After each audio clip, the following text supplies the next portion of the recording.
श्री स्वामी समर्थ. सर्व आत्म्यांना माझा नमस्कार. आपलं सुखदुःख सर्वस्व पूर्णपणे आईच्या हातात आहे. त्यामुळे इतर कोणाच्या हातापाया जोडत बसण्यापेक्षा आईच्या चरणात स्वतःला समर्पित करून घ्या.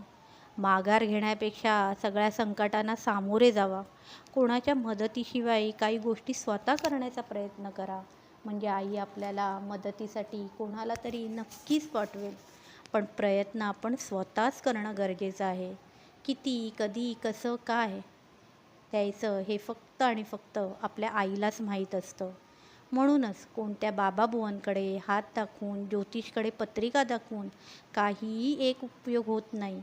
आपल्या हाताच्या रेखा आपण स्वतः घडवल्या आहेत.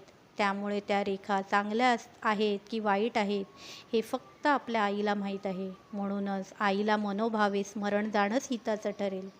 मग बघा, हातावरच्या रेषा आपसुकच योग्य रीतीने योग्य त्या वाटेवर दिसू लागतील. आपण आईसमोर मनसोक्त आपल्या मनातलं सांगून मोकळे व्हायचं आणि सर्व भार आईवर सोपवा. मग बघा, आयुष्याची घडी कशी सुरळीत बसेल. फक्त आणि फक्त नामस्मरणातच इतकी ताकद आहे की बाकी कोणत्या गोष्टीची फारशी गरज भासणार नाही. जसा श्वास आपण कुठेही घेतो तसंच नामस्मरण देखील आपण कुठेही घेऊ शकतो. म्हणूनच तर आपली आई आपल्यासोबत प्रत्येक क्षणाला असते व त्याची जाणीव प्रत्येकाला होत असते. फक्त आईची उपस्थिती आपण समजून जाणून घेतली पाहिजे. मग सगळ्या आयुष्याची वाटचाल सुरळीत होईल. हा विश्वास प्रत्येकाने दृढ करून घेतला पाहिजे.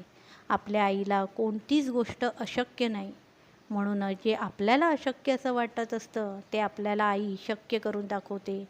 जेव्हा आपण स्वतःला आईच्या चरणात लीन करून घेतो आणि स्वतःला आपण आईच्या चरणात समर्पित करतो. श्री स्वामी समर्थ.